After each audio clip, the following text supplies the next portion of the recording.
से लिखना होता है। और इस परिचय में क्या बताओगे आप, जैसा कि दोस्तों मैं आपको भी बताने वाला हूँ। तो चलिए दोस्तों पहले हम समझते हैं कि परिचय में हमें लिखना क्या होता है, यानी कि सामंतवाद ये है क्या, इसके बारे में आपको सबसे पहले बताना होता है। यहाँ पे दोस्तों आप देख सकते हो सामंतवाद के बारे में इसमें आसानी से बताया गया है, यानी कि मध्यकाल में। मध्यकाल कौन सा पीरियड है, लगभग दोस्तों मान लो कि अगर मैं आपको बताऊं तो 1300 सन से लेकर 1600 सन 1600 के बीच के पीरियड को हम मध्यकाल के नाम से भी जानते हैं। क्लियर है। अब दोस्तों यहाँ पे क्या है कि मध्यकाल में दोस्तों ध्यान रखना कि मध्यकाल के अंदर मैं आपको स्पेसिफिक टॉपिक बताऊं तो मध्यकाल जो हमारा इतिहास है उसको 3 काल में बांटा गया है।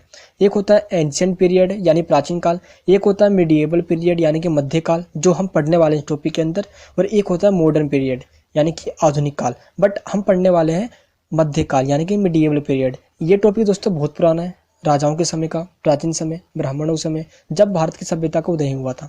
लेकिन ये समय दोस्तों मॉडर्न वाला जो है ये दोस्तों अंग्रेज जब भारत के अंदर आए थे जब का पीरियड है। बट हम बात करने वाले हैं मिडिएबल पीरियड का, जिसके कुछ अपनी ही विशेषताएं हैं, कुछ सिस्टम के अपने ही एडवांटेज है, कुछ डिसएडवांटेज है। बट ऐसा क्या चीज़ है इसके बारे में हम समझेंगे। तो मेरे दोस्त यहाँ पे सबसे पहले आपको बताना चाहता हूँ यार, समझने से पहले आप यहाँ पे एक चीज़ ध्यान रखना कि जैसे आप ये टॉपिक समझोगे उसके अंदर सबसे पहले आपको मिडिएबल पीरियड के अंदर कुछ खास बात है। तो वो खास बात कौन कौन से हैं इस टॉपिक पे हम पहले बात करते हैं। सबसे पहले जानते हैं दोस्तों हम परिचय क्या है, ध्यान रखना यार। हाँ, परिचय देखते हैं दोस्तों सबसे पहले हम परिचय।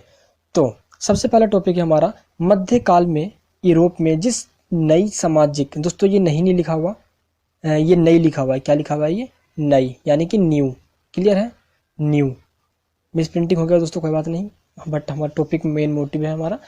मध्यकाल में यूरोप में नई सामाजिक आर्थिक, मध्यकाल में यूरोप में नई सामाजिक और आर्थिक, दोस्तों ध्यान रखना बट हर एक वर्ड को डीपली समझना। सामाजिक मतलब क्या होता है, टोटल समाज, यानी कि समाज में किस तरह के लोग रहते हैं, अमीर लोग रहते हैं, गरीब लोग रहते हैं, पहला चीज़ तो ये। बट इसके बाद होता है कि राजा का शासन होता है या लोगों का शासन होता है, ये भी समाज में देखा जाता है। और आर्थिक साधन, आर्थिक मतलब क्या होता है कि कमाने का साधन क्या है, या दोस्तों कृषि होता है ज़्यादा या इंडस्ट्री ज़्यादा होता है, इस पर बात करने वाले हैं। लेकिन समाज की बात बताऊँ तो यहाँ पे दोस्तों राजा की व्यवस्था हुआ करती थी मध्यकाल के अंदर। और राजा सामंत, दोस्तों सामंत मतलब होता है जमींदार, जो क्या करवाते हैं, छोटे छोटे किसानों से खेती करवाते हैं। और दोस्तों यही किसान खेती के द्वारा जो पैसे होते हैं वो सामंत को देते हैं और सामंत पैसे राजा को देते हैं। बट इस पूरे सिस्टम में हम बात करने वाले हैं ऐसे कुछ खासियत की, जो खासियत आपको समझना है। तो दोस्तों यहाँ पे क्या था हमारा, हाँ, तो इसमें सामाजिक और आर्थिक व्यवस्था, दोस्तों आर्थिक यहाँ पे बहुत ज़्यादा खेती की जाती थी किसानों के द्वारा। तो मध्यकाल में यूरोप में नई सामाजिक और आर्थिक व्यवस्था का उदय हुआ, उसे क्या कहा जाता है, सामंतवाद कहा जाता है। क्लियर है। यहाँ पे सामंतवाद किसे कहते हैं, मध्यकाल में यूरोप में, दोस्तों यूरोप से ही ये पूरे वर्ल्ड में फैला, भारत में भी यहाँ तक कि यूरोप से ही ये सारी व्यवस्था फैली थी। तो सामंतवाद का उदय माना गया। तो सामंतवाद को अंग्रेजी में फ्यूडलिज्म को हम फ्यूडलिज्म कहते हैं, जो कि 2 शब्दों से बना है। किसके शब्द से बना है, चलिए दोस्तों थोड़ा हम इस पर नजर मार लेते हैं। एक होता है फ्यूड, पहला FEUD, फ्यूड से बना है, जिसका मतलब क्या होता है, भूमि का विशेष भाग जो स्वामी, स्वामी मतलब जो एक उस भूमि का मालिक कह लो आप, है ना, मालिक आगे अपने असामी, असामी मतलब होता है छोटे, सामंतों को देता है। दोस्तों अगर हम इसका मतलब आसानी समझे तो फ्यूड का मतलब क्या होता है, पहली चीज समझना कि फ्यूडलिज्म यानी कि सामंतवाद 2 शब्दों से बना है। पहले फ्यूड यानी कि इसको तोड़ दिया FEUD, और फ्यूड का मतलब क्या होता है कि जब कोई भी अपनी भूमि का मालिक अपनी इस भूमि को जब छोटे छोटे जमींदारों को दे देता है, भाई ये लो या मेरी भूमि ले लो और आ गया तुम किसानों से खेती करवाओ, आया समझ में, तो उसको क्या कहते हैं, हम फ्यूड कहते हैं। यहाँ तक क्लियर है। इसके बाद क्या होता है, दे देता है। ऐसी व्यवस्था के अंतर्गत भूमि के साथ साथ भूखंड यानी कि भूमि प्रबंध व्यवस्था का कार्य भी सामंतों को ही सौंप दिया जाता है। यानी कि दोस्तों जितनी भी भूमि है उन सभी भूमि को सामंत के हाथों में सौंप दिया जाता है, और किसानों से टैक्स लेना, उस भूमि का रख रखाव, सारा काम सामंतों के द्वारा, सामंत मतलब दोस्तों मैंने आपको बता दिया लैंडलॉर्ड्स मतलब कि जमींदारों के द्वारा सारा देख रेख किया जाता है। और इस व्यवस्था में दोस्तों सामंत जो जमींदार होते हैं ना यार, बहुत ज़्यादा वो इंपॉर्टेंट होते हैं, ना कि यहाँ पे राजा, क्योंकि दोस्तों राजा का मतलब सिर्फ पैसे से होता है और सामंत पैसा राजा को देता है।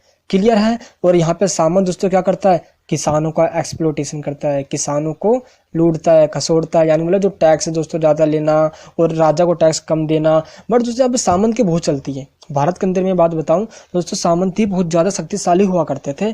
बट जमींदार की बात करें हम, मतलब दोस्तों सामंत की बात करें हम, तो उनकी स्थिति यूरोप के अंदर बहुत ज़्यादा महत्वपूर्ण हो चुकी थी। लेकिन हमारा मुद्दा ये है कि सामंतवाद का मतलब जब राजा के द्वारा अपनी भूमि को छोटे छोटे सामंतों जमींदारों में बांट दिया जाता है और जमींदार क्या करते हैं, किसानों से खेती करवाते हैं। किससे खेती करवाते हैं, किसानों से। और दोस्तों जब किसान जब वे टैक्स देते हैं तो उसी से उनका शासन चलता है। दोस्तों यहाँ पर राजा होता है सबसे ऊपर, उसके नीचे सामंत होते हैं और उसके नीचे कौन हो गए, राजा, फिर सामंत, फिर उसके नीचे किसान हो गए। क्लियर है। बट दोस्तों आपको ध्यान रखना है, सबसे ऊपर राजा हो गया, उसके नीचे फ्यूडलिज्म यानी कि फ्यूडल मतलब उससे सामंत हो गया, और उसके नीचे फार्मर्स हो गए, हमारे फार्मर्स यानी कि जितने भी किसान वगैरह हैं वो हो गए फार्मर्स। तो राजा सबसे ऊपर, फिर हमारे दोस्तों फ्यूडल्स यानी कि दोस्तों जितने भी सामंत हैं, उसके बाद फार्मर्स। तो राजा अपनी भूमि किसको देता है, सामंतों को देता है, सामंत किसानों से खेती करवाते हैं, पैसे वो किसानों से लेकर सामंत पर जाता है और सामंत पैसे राजा को देते हैं। यानी दोस्तों पैसे का सारा जो मेन जो देख रेख करते हैं दोस्तों वो कौन करता है, सामंत करते हैं, यानी कि जमींदार करते हैं। तो इस प्रकार से हम कह सकते हैं कि सामंत बहुत महत्वपूर्ण होते हैं मध्यकाल में, ना कि राजा। क्योंकि दोस्तों सारा चीज़ यहाँ पे सामंत संभाल रहे हैं। कभी भी सामंत यानी कि जमींदार कभी भी राजा को दोस्तों क्या होता है, सत्ता से हटा भी देते थे, विद्रोह कर देते, रेविलेंस कर देते थे। तो दोस्तों रेवोल्यूशन करके क्या करते थे, उनको अपनी पद से, पोस्ट से राजा को वो हटा भी दिया करते थे। दोस्तों ये भी काफ़ी देखने को मिला है। बट दोस्तों यहाँ पे आप समझते हैं अपना मेन यहाँ पे जो है सामंतवाद की विशेषता क्या है, यानी कि इसकी खास खास कौन कौन सी खास खास से बातें हैं। दोस्तों यहाँ पे सामंतवाद की विशेषता दोस्तों एग्जाम में क्वेश्चन आता है, तो दोस्तों आपको एग्जाम के अंदर लिखना होगा, ध्यान रखना। तो दोस्तों क्या है ऐसे सामंतवाद की विशेषता, चलिए दोस्तों थोड़ा सा हम इस टॉपिक पे बात करते हैं। इससे पहले बता दूं जैसे सामंतवाद की जो विशेषता क्या क्या रही है। सबसे पहला जो हमारा पॉइंट है वो राजा भूमि का स्वामी। क्या होता है दोस्तों, राजा भूमि का स्वामी होता है। भूमि का स्वामी मतलब होता है कि किंग जो होता है वो ओनर ऑफ लैंड, यानी कि मैंने अभी दोस्तों को क्या बताया कि पूरा जो मेन मालिक जो होता है वो राजा होता है। और राजा ही क्या करता है, सामंतों को भूमि देता है ना। सामंत मतलब जमींदार, और सामंत क्या करते हैं, किसानों से भाई खेती करवाते हैं। तो इसमें होता क्या है दोस्तों, इसमें राजा, सामंत और किसान के बीच ऐसे संबंध स्थापित हो जाते हैं ना। और सारी भूमि का मालिक कौन होता है, बेशक राजा होता है, लेकिन दोस्तों जो वो होता है सामंत के द्वारा ही वो किसानों से खेती करवाता है।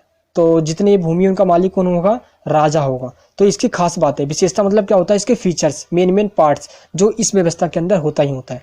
दोस्तों क्लियर है, इसमें भूमि का मालिक कौन होता है, राजा होता है। दोस्तों सिर्फ आपको पॉइंट याद रखना है, बाकी सब अपने आप बनाकर लिख भी सकते हो।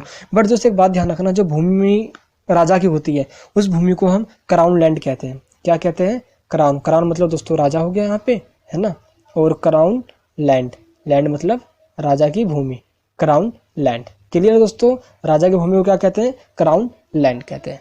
ये हो गया दोस्तों हमारा फर्स्ट पॉइंट। अगर हम दोस्तों सेकंड पॉइंट की यहाँ पे बात करते हैं तो सेकंड पॉइंट क्या हमारा, मुख्य सामंत यानी कि टेनेंट्स इन चीफ। यहाँ पे दोस्तों एक चीज ध्यान रखना है कि मुख्य सामंत राजा से प्राप्त जितनी भी भूमि होती है, यानी कि मुख्य सामंत जो होते हैं उनको दोस्तों भूमि राजा से ही मिलती है ना। मैंने आपको बताया था कि राजा जो होते हैं क्या करते हैं, वो दोस्तों भूमि सामंत को देते हैं, और सामंत क्या करते हैं, किसानों से खेती करवाते हैं। और दोस्तों जब किसान से जब खेती करवाते हैं तो जितना भी किसान है, जो भी दोस्तों पैसे टैक्स के रूप में देते हैं वो सामंत को ही देते हैं, और सामंत पैसा आगे चल के राजा को देता है। तो दोस्तों यहाँ पे एक बुराई भी हो जाती थी कि सामंत कुछ पैसे अपने पास रख लेता था। कहने का मतलब ये है कि दोस्तों सामंत कुछ पैसे अपने पास रख लेता था, इससे दोस्तों क्या हो जाता था, करप्शन फैल जाता था।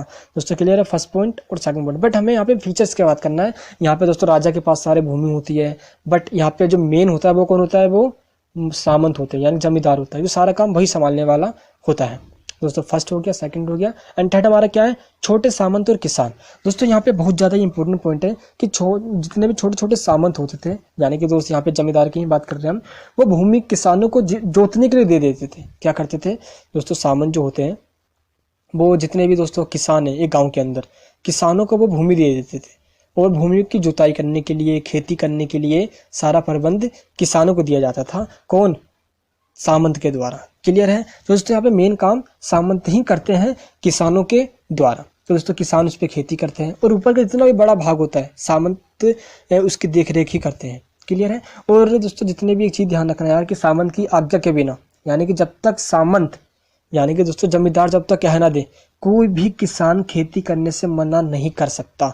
एक बात ध्यान रखना दोस्तों, फिर से बता रहा हूँ, मान लो सामंत ने किसानों से खेती करवा रहे हैं इस भूमि पे, तो इस भूमि पर किसान खेती करने से मना नहीं कर सकते जब तक सामंत ना बोल दे।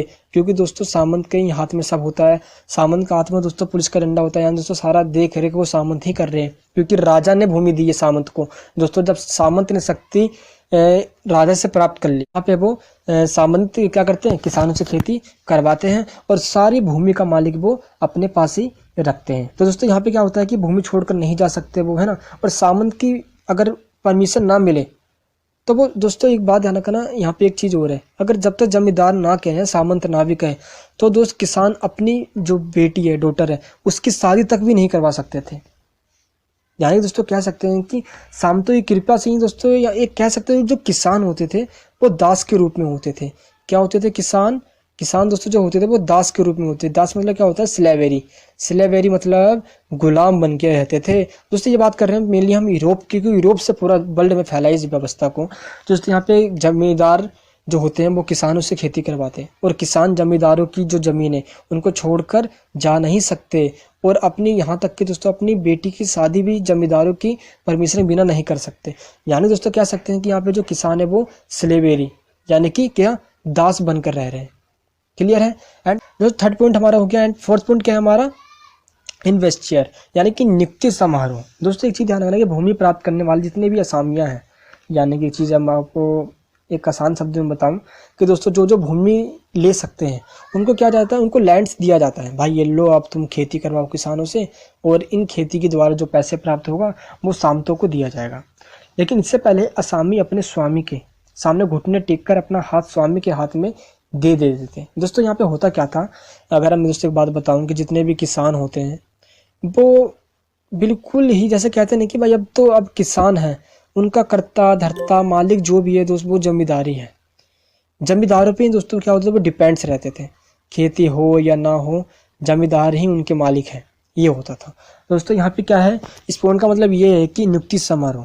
नियुक्ति समारोह का मतलब ये होता है कि यहाँ पे जो किसान हैं उन्होंने सब कुछ अपना छोड़कर जमींदारों के प्रति दोस्तों इन्वेस्टर अपना जीवन उनके प्रति थोप दिया, भाई जो करना है अब तुम ही हमारे मालिक हो, माता पिता रहना सहना अब तुम ही करते हो। तो दोस्तों सारा जो भूमि होता था वो जमींदार ही देते थे, क्योंकि किसानों के पास अपनी भूमि नहीं होती थी। तो दोस्तों जब भूमि अपनी नहीं होगी तो किसान खेती कहाँ से करेंगे। क्लियर है, ये दोस्तों यहाँ पे सीन है। ओके, मैं दोस्तों ये बात रही यहाँ पे फोर्थ पॉइंट में।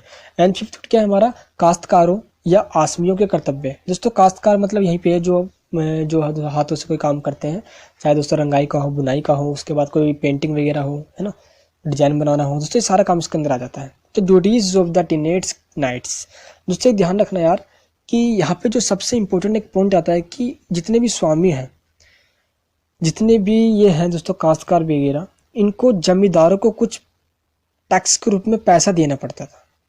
क्या करना पड़ता था, टैक्स के रूप में पैसा देना पड़ता था। और स्वामी के पुत्र के नाइट बनने पर, यानी कि दोस्तों मान लो नाइट मतलब दोस्तों यहाँ पे एक वर्ड आ रहा है नाइट। नाइट मतलब जमींदारी होता है, यानी जमींदार मतलब सामंत होते हैं, बट ये बड़े सामंत और छोटे सामंत, बड़े सामंत और छोटे सामंत, दो तरह के सामंत हुआ करते थे। तो जो बड़े सामंत होते थे उनके पास तो बड़ी बड़ी जमीनें थी, बहुत सारे बड़े बड़े खेत थे उनके पास। बट जो छोटे सामंत थे उनको नाइट कहा जाता था। क्या कहा जाता था, उनको नाइट कहा जाता था।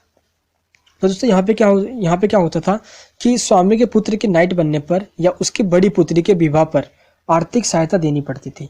अगर दोस्तों यहाँ पे क्या होता था कि नाइट जो है ये बड़े सामंतों को हेल्प करते थे, सेना के द्वारा अपनी सैनिक भी भेजा करते थे, या कभी भी कोई भी जरूरत पड़ती थी तो ये जैसे कोई झगड़ा हो जाए उनमें निपटाने के लिए सैनिक सहायता वगैरह ये दिया करते थे।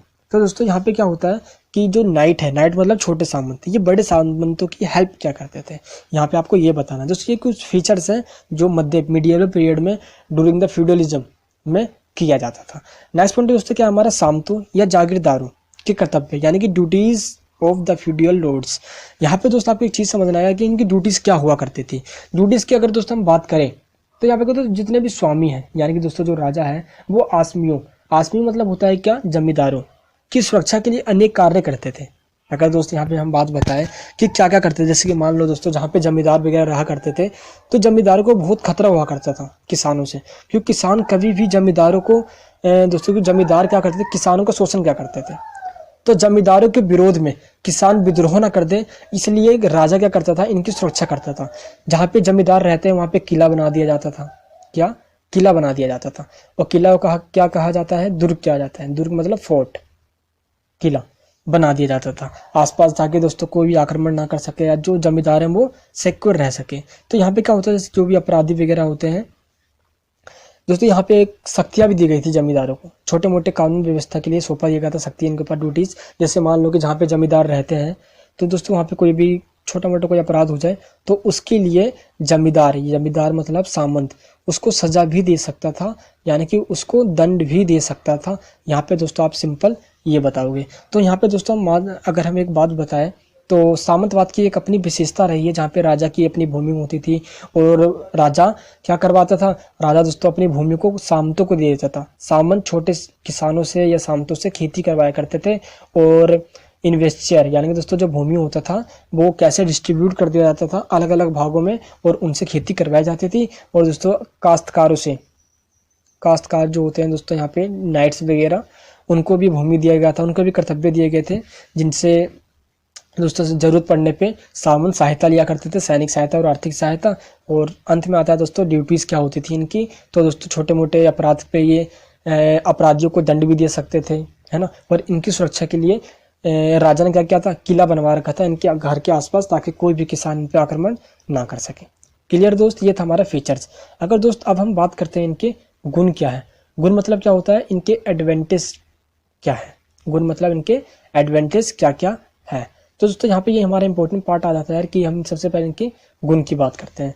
दोस्तों यहाँ पे maintenance of peace of and order. दोस्तों यहाँ पे एक चीज़ ध्यान रखना, यहाँ पे कि maintenance of peace and order, यहाँ पे होता है कि शांति तथा व्यवस्था की स्थापना, शांति और व्यवस्था की स्थापना कर दी गई थी। यहाँ पे सबसे पहले तो आप ये ध्यान रखना, शांति व्यवस्था की स्थापना किस प्रकार से की गई थी ये आपको पता होना चाहिए। जैसे दोस्तों मान लो कि यहाँ पे रोमन साम्राज्य का जब पतन हो गया था, रोमन साम्राज्य मतलब पूरे वर्ल्ड पे एक ऐसा रोमन साम्राज्य कहर फैला हुआ था, जो इटली वगैरह उस आसपास के क्षेत्रों को मिलाकर एक रोमन एम्पायर बनाया गया था, रोमन एम्पायर। तो ये क्या करता था यार, किसकी शक्ति ज़्यादा बढ़ गई थी, बट अंत में जाके इसका भी पतन यानी कि डिसइंटीग्रेशन हो गया। जब ये टूट गया, बिखर गया, तो उसके बाद दोस्तों मुसलमानों का कहर पूरे वर्ल्ड में फैलता गया, और आसपास के दोस्तों इलाकों में इस्लाम धर्म की स्थापना होनी स्टार्ट हो गई। और ये हुआ कि वर्ल्ड में इस्लाम दोस्तों क्या कहता है, इस्लाम कहता है कि वर्ल्ड में शांति की स्थापना हो चाहिए। दोस्तों मुसलमान की अपनी एक विचारधारा है कि ये शांति को भी स्थापित करते हैं, शांति को बढ़ावा देते हैं, इसमें दोस्तों नो डाउट से कोई भी। तो हमेशा क्या होता है, सामंतवाद के हम गुण की बात करें तो मिडिएवल पीरियड्स के अंदर शांति की बात की गई कि शांति स्थापित रहे। इसके लिए क्या किया गया दोस्तों, वीरता का विकास सैनिक संगठन। अगर दोस्त ऐसा भी होता था कि कभी भी कोई दोस्तों सैनिक जो होते थे उनके पास सामंतों का शक्ति होता था। कहने का मतलब ये है कि दोस्तों जितने भी सामंत हैं, सामंत के पास अपनी सैनिक टुकड़ियां हुआ करती थी। सैनिक टुकड़िया का मतलब क्या है कि दोस्तों जो सामंत हैं उनके पास अपनी सेना हुआ करती थी, जो क्या करते थे, उन्हें सैनिक संगठन बनाकर कभी दोस्तों कोई भी अनकरेजमेंट हो गया या दोस्तों यहाँ ब्रेवरी यानी कि दोस्तों यहाँ पे हम कहें कि कोई भी आक्रमण कहीं करना हो या इनको कहीं से भी कोई खतरा हो, तो ये उस पर आक्रमण अटैक कर सकते थे, क्योंकि इनके पास दोस्तों सेना की प्रबंध अच्छे तरीके से दी गई थी। दोस्तों ये था हमारा फर्स्ट और सेकंड पॉइंट। थर्ड पॉइंट क्या है, शासन प्रबंध में सुधार। दोस्तों इंप्रूवमेंट इन एडमिनिस्ट्रेशन। दोस्तों इससे हुआ क्या कि सामंतवाद जब ये बट गया, पहले राजा हो गया ऊपर, है ना, राजा यानी कि दोस्तों हो गया यानी कि एक सबसे ऊपर एक किंग हो गया, किंग के बाद सामंत हो गए, हमारे फ्यूडल्स हो गए, उसके बाद किसान हो गए। तो दोस्तों ये जब ये शक्ति जाई, ड्यूटीज जो है इनकी ड्यूटी अलग होती थी, इसकी ड्यूटी अलग होती थी, इसकी ड्यूटी अलग होती थी, तो क्या वो शासन अच्छे से चलना स्टार्ट हो गया, कोई दिक्कत इसमें नहीं आया शासन को चलने में। तो तब शक्तियाँ बट गई। तो इसका ये हम दोस्तों फीचर्स मानते हैं, यानी कि इसका एक हम गुड एडवांटेज मानते हैं। नेक्स्ट क्या है, मोरलिटी। दोस्तों मोरलिटी में यहाँ पे हम कह सकते हैं कि राजा है ना सबसे ऊपर किंग होता था। दोस्तों मोरलिटी क्या बताएंगे, सबसे ऊपर हमें किंग होता था, उसके बाद सामंत, है ना। तो राजा, सामंत और किसान इनकी अपनी अपनी ड्यूटीज होता था, जिनका काम क्या होता था, जैसे कि मान लो किसानों का काम होता है सामंतों और राजाओं की सेवा करना, सच्चे ईमानदारी से काम करना, है ना। और जितनी भी नारियां हैं, नारियां मतलब जो दोस्तों जो वुमेन्स हैं उनका सम्मान करना। तो ये नैतिकता है जो कि हर एक को शोभा देता था और दोस्तों इसको बढ़ावा भी दिया जाता था। नेक्स्ट की बात करते हैं हम सार्वजनिक नियमों का विकास यानी कि improvement in laws. Improvement in laws का मतलब क्या है दोस्तों, ऐसे कानून बनाए गए थे जिससे किसी भी जागीर मतलब किसी की भी जमीन को कोई भी वेव तरीके से दोस्तों हड़प नहीं सकता था, उस पर कोई कब्जा नहीं कर सकता था। इसके लिए दोस्तों पुलिस व्यवस्था यानी कि ऐसे कुछ कानून बनाया जा चुका था राजा के द्वारा भी, और जो सामंत भी इसमें होते थे। लेकिन दोस्तों सामंत भी क्या होता था, सामंत भी समय पड़ने पे किसानों को साथ देते थे। हाँ वो बात अलग है कि वो किसानों से टैक्स ज़्यादा यानी दोस्तों टैक्स को वो हाई रखते थे ताकि किसानों से वो टैक्स ज़्यादा ले सकें। लेकिन सार्वजनिक अगर हम दोस्तों यूनिवर्सल रूप से अगर हम एक ऐसी बात करें लॉ की, तो दोस्तों ऐसे लॉज हुआ करते थे जिससे क्या होता था, उन दोस्तों लॉ से शासन व्यवस्था को ठीक से स्थापित किया गया था।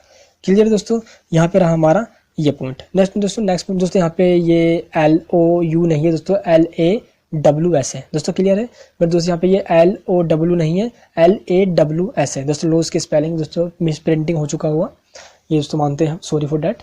एंड नेक्स्ट क्या है दोस्तों हमारा, नेक्स्ट देखते हैं दोस्तों। नेक्स्ट पॉइंट हमारा कि कृषि मतलब कि कृषि का विकास बहुत तेजी से हुआ यार यहाँ पे। इम्प्रूवमेंट इन एग्रीकल्चर मतलब कृषि का।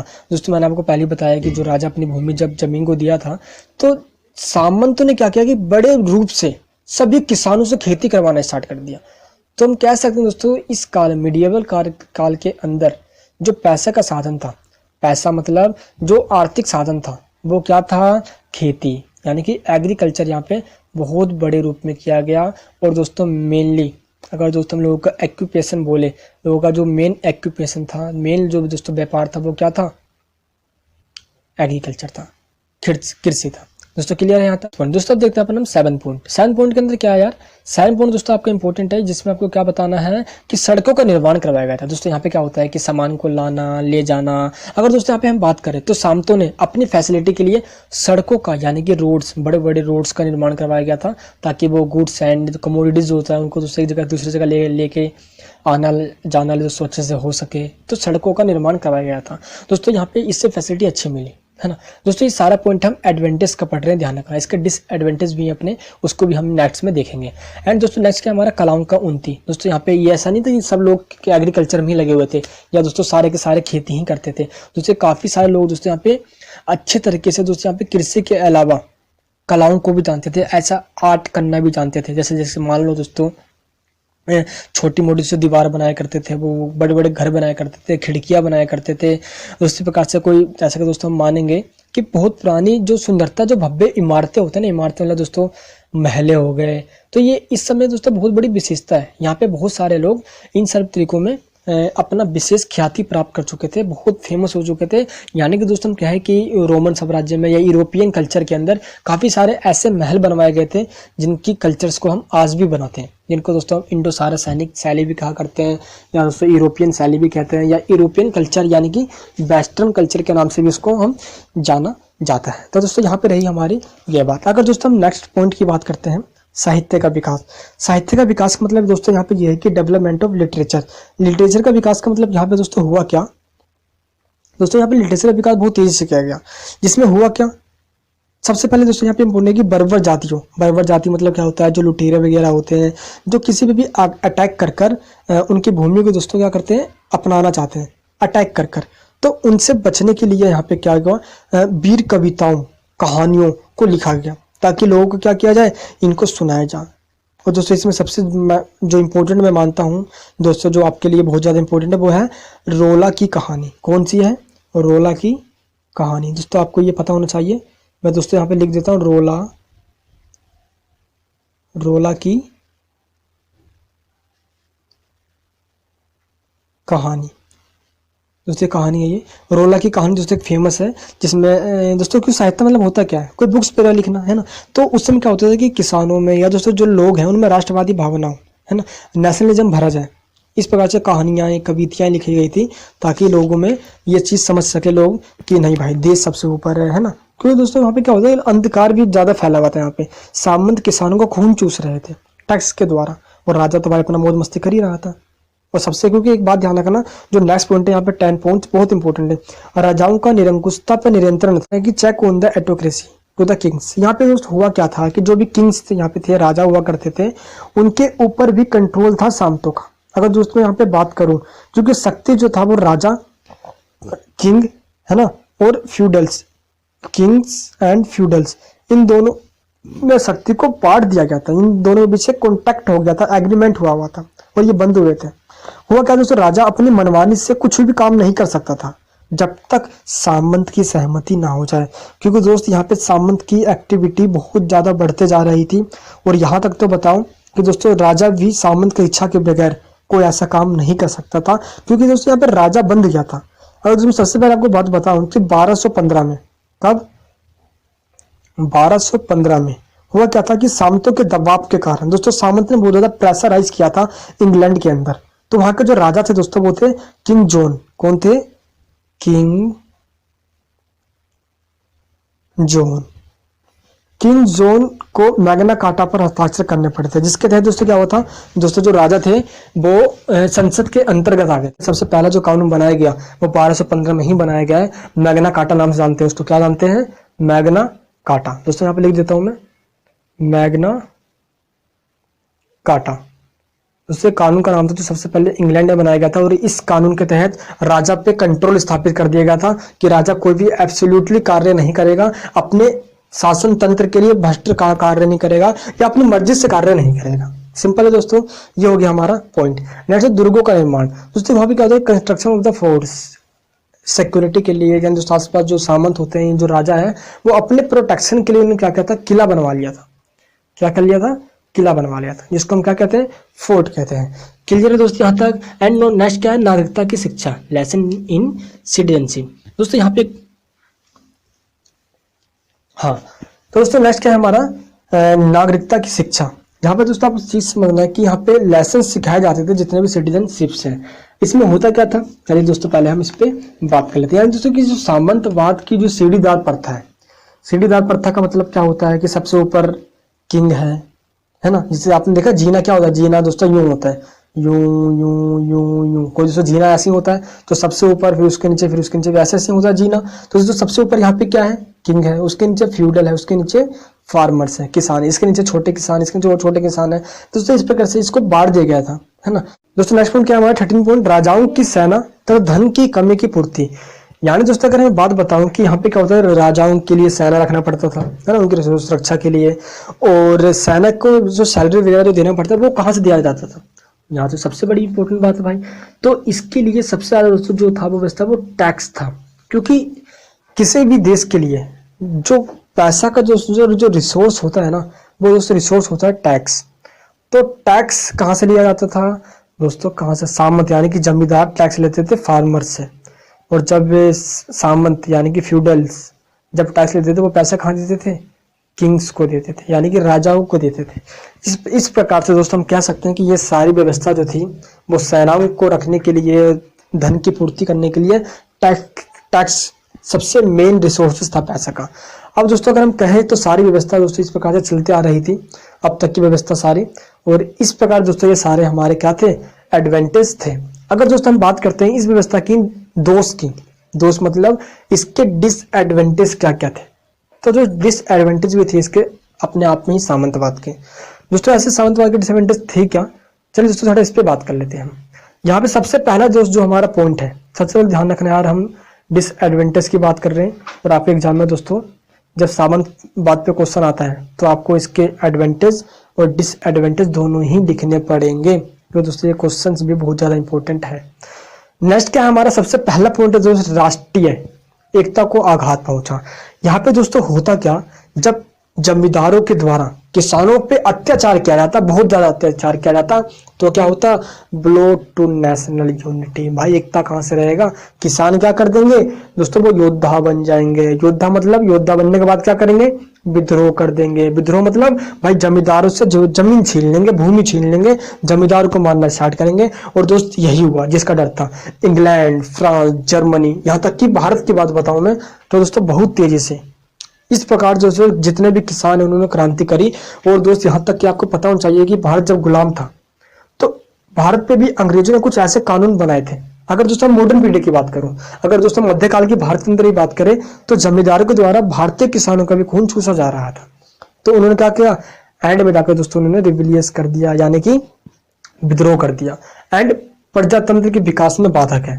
दोस्तों एक बहुत इंपॉर्टेंट पॉइंट ये है, फोर्थ पॉइंट। दोस्तों बहुत ज्यादा ये आसान सारे पॉइंट्स हैं, बस आपको पॉइंट्स बना, बाकी आपको बनाकर ही लिखना है। कोई भी ऐसी दिक्कत होता है तो मुझे कमेंट बॉक्स में बताना है। प्रजातंत्र विकास में बाधक। दोस्तों प्रजातंत्र मतलब क्या होता है? लोकतंत्र। लोकतंत्र मतलब क्या होता है? Government of the people, by the people, for the people, यानी कि वहां पे जनता के द्वारा शासन होना चाहिए। लेकिन यहाँ पे क्या हो रहा था भाई? राजा का शासन है, राजा ने भूमि दे रखी है सामंतों यानी जमींदारों को, और जमींदार खेती करवा रहे हैं किसानों से। क्लियर है? तो हम इसको प्रजातंत्र कह सकते हैं। तेरी ऐसी की तैसी।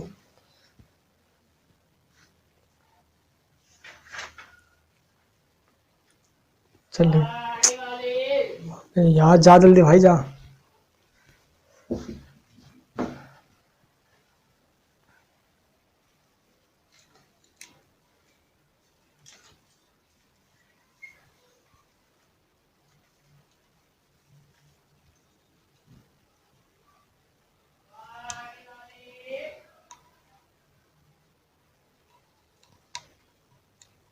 लोकतंत्र बनाया जाए, तो यहाँ पे लोकतंत्र स्थापित नहीं हो पाता। ये सबसे बड़ी इसका डिसएडवांटेज है। यहाँ पे अत्याचारपूर्ण शासन स्थापित हो जाता है, जहाँ पे किसानों का एक्सप्लोटेशन होता है by the king and feudals. Clear है? दोस्तों नेक्स्ट पॉइंट है हमारा दोषपूर्ण सैनिक संगठन, डिफेक्टिव मिलिट्री ऑर्गेनाइजेशन। दोस्तों दोषपूर्ण यहाँ पे मिलिट्री ऑर्गेनाइजेशन का मतलब है क्या, आपको इसके बारे में सुनना है। दोस्तों आसान शब्दों में आपको बताऊं तो यहाँ पे क्या होता था कि दोस्तों जो सामंत है, सामंत मतलब दोस्तों जो यहाँ पे फ्यूडल्स हैं, वो अपने अनुसार सैनिक बनाते थे और दोस्त उनको युद्ध के लिए तैयार रखते थे, ताकि भाई कभी भी कोई भी अगर दोस्तों कोई फार्मर्स कभी भी दोस्तों रिवेल्स करता है, कोई भी कोई विद्रोह करता है सामंत के खिलाफ में, तो अपनी सेना को इकट्ठा कर सकते हैं। और दोस्तों इससे क्या होता था कि समय सामंत अपनी सेनाओं एक दूसरे को सहयोग कभी कभार प्राप्त नहीं करते थे। यानी कि दोस्त कभी भी सामंत के जो किसान होते थे, वो किसान को जब लगता था भाई, अगर दूसरा आसान शब्दों में बताऊं मैं, कि जो सामंत के जो सैनिक है, जब सैनिक को लगता था नहीं यार कि यहाँ पे किसान ठीक है और सामंत कहीं ना कहीं ये गलत कर रहा है, तो उसको ये जो सैनिक है ये सामंत के खिलाफ खड़े हो जाते थे और दोस्त ये ही किसान का साथ देते थे सामंतों की सेना। दोस्तों सिंपल रूप में बताऊं कि सामंत की सेना ही सामंत का विद्रोह कर देते थे। तो दोस्तों ऐसी सिचुएशन में कभी वो साथ नहीं देते थे, किनका? सामंतों का। दोस्तों ये सबसे बड़ा डिसएडवांटेज है। एंड दोस्तों नेक्स्ट है हमारा न्याय की दुर्व्यवस्था, मेल एडमिनिस्ट्रेशन ऑफ जस्टिस। दोस्तों यहाँ पे सबका एक्सप्लोटेशन हो रहा है, कोई इसका कर रहा है, कोई इसका कर रहा है, तो भाई यहाँ पे जस्टिस किसको मिलेगा, है ना? दोस्तों यहाँ पे सब जस्टिस के लिए दोस्तों यहाँ पे न्याय पाने के लिए सब यहाँ पे संघर्ष करते हैं यार, ये कह सकते हैं कि वो स्ट्रगल कर रहे हैं, लेकिन दोस्तों उनको जस्टिस नहीं मिल पाता, अगर हम तो सिंपल रूप में कहें तो। एंड दोस्तों हमारा नेक्स्ट पॉइंट क्या आता है? दोस्तों नेक्स्ट पॉइंट है हमारा किसानों की दुर्दशा। दोस्तों इन सभी के बीच स्थिति ऐसी आती है कि दोस्तों किसानों की दुर्दशा काफी ज्यादा बिगड़ जाती है, और दोस्त किसानों की दुर्दशा इतनी ज्यादा बिगड़ जाती है कि उनको अंत में जाके क्या करना पड़ता है? अपनी स्केलेबिलिटी के स्तर पे, दोस्तों जो उनका स्केलेबिलिटी है उनके अंदर अपने पास, उसके आधार पर ही उनको दोस्त एंड में संघर्ष यानी कि रेवोल्यूशन करना पड़ता है जमींदारों के खिलाफ। और दोस्तों अंत में अगर हम बात कहें, यहाँ पे दोस्तों अंत में कहें तो कला साहित्य तथा शिल्प का हानि। दोस्तों हमने देखा था यहाँ पे कला और साहित्य का इतना ज्यादा विकास नहीं हो पाया, क्योंकि लोगों को सिर्फ एग्रीकल्चर तक ही लिमिटेड रख दिया गया, सीमित रख दिया गया। यहाँ पे दोस्तों क्या होता कि इस काल में सेना को इतना ज्यादा महत्व दिया जाता कि साहित्य हो गया या कला हो गया, इन सबको दोस्तों भूल ही गए थे लोग। इस प्रकार से दोस्तों क्या हुआ? इसको आघात पहुंचा। एंड केंद्र का दुर्बल होना। दोस्तों नो पावरफुल सेंटर। दोस्तों यहाँ पे जो राजा है वो इतना पावरफुल नहीं था, क्योंकि उसको कभी भी फ्यूडल यानी दोस्तों सामंत कभी भी उसको सत्ता से हटा सकते थे। क्योंकि मैंने दोस्तों यहाँ बताया जिसके पास आर्थिक शक्ति है ना, जिसके पास इकोनॉमिकल पावर है, दोस्तों यहाँ पे सामंती पैसों के मालिक है, तो कभी भी दोस्तों वो राजा को अपनी पोस्ट से हटाकर सत्ता पे काबिज हो सकते थे। दोस्तों इसका सबसे बड़ा डिसएडवांटेज माना गया है। क्लियर है दोस्तों? नेक्स्ट पॉइंट क्या है? आर्थिक प्रगति का रुकना। दोस्तों जब ऐसी हालत रहेगी तो जहाँ पे किसानों को शोषण होता हो, सामंत अपने फायदे के लिए काम करता हो, तो वो देश आर्थिक प्रगति कहाँ से कर पाएगा? दोस्तों ये हुआ। और दोस्तों नेक्स्ट पॉइंट है हमारा विलासिता का प्रोत्साहन। विलासिता प्रोत्साहन का मतलब ये है दोस्तों, विलासिता मतलब होता है भाई सिर्फ ऐश से जीना, है ना? विलासिता मतलब क्या होता है? इंसेंटिव्स टू लग्जरीज, यानी कि पैसे को इंसेंटिव करना पैसों को इंसेंटिव करना कहाँ पर, ऐसी जगह पे खर्च करना जहाँ क्या हो, लग्जरीज कमोडिटीज हो दोस्तों, महंगी महंगी वस्तुएं हो, लग्जरीज हो, विलासिता वाले हो। जैसे आज दोस्तों एग्जांपल दूं, बड़े बड़े महलों में रहना, कारों पे घूमना। दोस्तों जितने भी राजा हैं, ये सामंत हैं, ऐसे तो क्या करते थे, तो जनता के टैक्स का पैसा और जनता का और किसानों का शोषण करके ये अपना जेब भरा करते थे। तो दोस्तों यहाँ पे क्या हुआ कि किसानों को दुर्दशा, उनकी कंडीशन काफी ज्यादा खराब हो गई थी। दोस्तों हम कह सकते हैं कि यहाँ पे इनके ये डिसएडवांटेज रहे। अगर दोस्तों हम कारण की बात करें तो दोस्तों यहाँ पे कारण भी बहुत ज्यादा इंपॉर्टेंट है, क्योंकि दोस्तों यहाँ पे कारण भी एग्जाम में अगर पूछता नहीं है दोस्तों, फिर भी आपको लिखना ही पड़ता है, और दोस्तों आपको कारण यहाँ पे लिखना ही है। तो यहाँ पे क्या करना है आपको, चलिए दोस्तों सबसे पहले हम समझते हैं। सबसे पहला पॉइंट है कि शक्तिशाली राजतंत्रों का उदय। यहाँ पे क्या दोस्तों, हर एक जगह राजतंत्र, किंगडम्स, पावरफुल दोस्तों किंगडम्स आ चुके थे। यानी कि यहाँ पे हुआ क्या कि जहां पे भी छोटे छोटे राज्य क्यों ना हो, सब जगह दोस्तों राजा का शासन हुआ करता था। और राजा क्या करता था, सामंतों के द्वारा खेती करवाया करता था। अनेक सामंतों का destruction of feudal lords in different Wars. दोस्तों हुआ क्या था यहाँ पे कि अनेक युद्धों में सामंतों का सर्वनाश भी हो गया था। यानी कि दोस्तों यहाँ पे काफी ज्यादा युद्ध भी होता, और लेकिन उस युद्ध में हुआ क्या, जैसे कि दोस्तों अगर मैं बात बताऊं तो यहाँ पे आपसी युद्ध, धार्मिक युद्ध कह लो आप, है जिसको क्रूसेड्स कहते हैं, शतवर्षीय युद्ध कह लो आप, जिसको 100 ईयर्स वार्स कहा जाता है, गुलाबों का युद्ध कह लो आप दोस्तों, वॉर ऑफ रोज कहा जाता है। दोस्तों आप इसको एग्जाम्पल डाल सकते हो। जो सामंतों के बीच कुछ युद्ध हुए हैं जो मैं आपको बता रहा हूँ, सबसे पहले आपसी युद्ध हुए जो तो क्रूसेड्स हुए, जिनको धार्मिक युद्ध कहा जाता है, धार्मिक युद्ध कहा जाता है। उसके बाद दोस्तों शतवर्षीय युद्ध, 100 ईयर्स वार कहा जाता है दोस्तों। नेक्स्ट है हमारा वॉर ऑफ रोजेस, गुलाबों का युद्ध। दोस्तों ये कुछ युद्ध के एग्जाम्पल जो आपको अपने इस सेकंड पॉइंट में लिखना है। अनेक युद्धों में सामंतों का सर्वनाश हो गया था। तो दोस्तों सामंत का जहां जहां युद्ध हुआ, उनको जो किसान के द्वारा दोस्तों मार दिया गया, ताकि वो किसानों का एक्सप्लॉयटेशन ना कर सके, है ना। इस स्थिति में राजाओं की बढ़ती हुई शक्ति का सामना करने पर भी कोई भी ऐसा नहीं हुआ। दोस्तों यहाँ पे आपको बताना है कि सामंतों का सर्वनाश भी किया गया यहाँ पे, क्योंकि सामंतवाद यहाँ पे मेन चीज था, है ना। जमींदार यहाँ पे मेन है, क्योंकि उनके हाथ में सारा शक्ति है। नेक्स्ट राष्ट्रीयता की भावना का उत्थान। दोस्तों जब राजाओं के द्वारा और सामंतों के द्वारा जब फार्मर्स का जब एक्सप्लोटेशन किया जा रहा था ना, तो सभी किसानों ने क्या किया, आपस में एक कम्युनिटी बना ली, एक समूह बना लिया, ग्रुप्स बना लिया, और उस ग्रुप्स को बनाने के बाद आपस में मिलकर विद्रोह कर दी। किसके खिलाफ विद्रोह कर दिया, सामंतों के खिलाफ, और सामंतों से सारी भूमि छीन ली। नेक्स्ट दोस्तों इसी काल के अंदर मध्यम वर्ग का उदय हुआ। मध्यम वर्ग का उदय का मतलब क्या है कि दोस्तों नए नए आविष्कार हुए, इसमें व्यापार तेजी से बढ़ रहा था, है ना, उद्योग इंडस्ट्री बढ़ने स्टार्ट हो गए थे अब।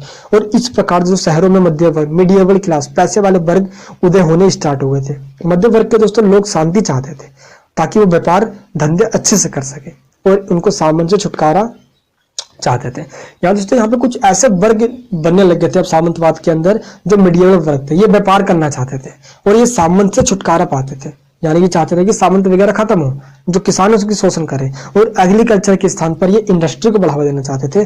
खेती के स्थान पर उद्योग धंधे, फैक्ट्री लगवाना चाहते थे, ताकि सामान को बनाया जा सके। क्योंकि दोस्तों सामंत हर समय युद्ध में लगे रहते थे, और दोस्तों आपको पता है कि युद्ध से हमेशा धन हानि जन हानि ही होती है। और इसी कारण से मध्य वर्ग ने लोगों के जितने भी दोस्तों राजा वगैरह उनसे आर्थिक सहायता देकर स्थायी सेना बनाना स्टार्ट कर दिया। और दोस्तों इसने क्या किया, मध्यम वर्ग ने राजाओं को ही खत्म कर डाला। भाई राजा ना रहेगा, राजा ना रहेंगे सामंत, और जितने भी मीडिएवल क्लास के लोग हैं ये व्यापार कर सकेंगे। दोस्तों यहाँ पे मध्य वर्ग ने ये करना स्टार्ट किया और गोले बारूद बनाना स्टार्ट कर दिए। और इसके बाद जो हुआ दोस्तों सामंतवाद के पतन के कारण, दोस्तों नेक्स्ट हमारा बनता है सामंतवाद के पतन के कारण दोस्तों मेन क्या है, छापे खाने का आविष्कार हो गया। दोस्तों क्लियर है। दोस्तों फिर से मैं आपको यहाँ पे एक पॉइंट बता देता हूँ, यहाँ पे क्लियर कर देना चाहता हूँ दोस्तों मैं आपको, कि सबसे इंपॉर्टेंट यहाँ पे कि शक्तिशाली राजाओं का उदय हो गया था, है ना। जब शक्तिशाली राजा उदय हो गए तो वैसे राजा अब खत्म हो गए जो भाई किसानों से खेती करवाएंगे। तो दोस्तों यहाँ पे भी ये पतन का कारण बना, सामंतवाद का इससे पतन हो गया। नेक्स्ट क्या है कि अनेक ऐसे युद्ध हुए जिसमें सामंत जितने जमींदार है वो मारे गए। जैसे दोस्तों मैंने बताया क्रूसेड युद्ध, यानी कि क्रूसेड वार, धार्मिक युद्ध, आपसी युद्ध, दोस्तों वॉर ऑफ रोज, गुलाबों का युद्ध, इसमें दोस्तों सामंतवाद मारे गए थे। और दोस्तों सामंतवाद के खिलाफ जितने भी जो किसान हैं वो एक साथ इकट्ठे हो गए सामंतों को मारने के लिए, उनको भगाने के लिए, और उनकी भूमि को छीनने के लिए। नेक्स्ट दोस्तों मध्यम वर्ग का उत्थान। मध्य वर्ग का उत्थान क्या है कि ऐसे लोग पैदा हो गए अब देश के अंदर, ऐसे मीडिएवल क्लास लोग अब रेज हो रहा है उनका, जो दोस्तों क्या चाहते हैं, व्यापार करना चाहते हैं, और देश के अंदर पीस यानी कि दोस्तों शांति चाहते हैं, है ना, और ये सामंत को पसंद भी नहीं करते थे। एंड दोस्तों बारूद का आविष्कार होना स्टार्ट हुआ, जिसमें इंडस्ट्री चलाए जा सके, और छापे खानों का आविष्कार दोस्तों 1556 में सबसे पहले जर्मनी के गुटेनबर्ग ने दोस्तों ऐसे छापे खाने के आविष्कार कर दिया, जिससे क्या हुआ, बाइबल वगैरह पुस्तक वगैरह छपनी स्टार्ट हो गई। दोस्तों इस प्रकार से हम कह सकते हैं कि सामंतवाद जब पतन हुआ, यानी कि इसका हमने पहले देखा सामंतवाद है क्या, और इसके गुण और इसके दोस्तों दोष है ना, डिसएडवांटेज, और इसके बाद देखा हमने इसके पतन के कारण। पतन के कारण का मतलब क्या है यहाँ पे, कि शक्तिशाली राजा आ गए तो उन्होंने सामंत को खत्म करना स्टार्ट कर दिया, मेडिएवल क्लास के लोग आ गए। दोस्तों ये कुछ 6 पॉइंट्स है जो बहुत ज्यादा इंपॉर्टेंट 6 के 6 दोस्तों पॉइंट है सामंतवाद के पतन के कारण में। दोस्तों आपको ये अच्छे से समझना है, सबसे अच्छे से लिखना है। दोस्तों आई होप कि आपको सारे पॉइंट समझ में आ चुके होंगे। दोस्तों अब मैं आपको बता दूं कि दोस्तों यही सारे पॉइंट्स है आपको जो बहुत ज्यादा इंपॉर्टेंट है। इस प्रकार दोस्तों हमारा ये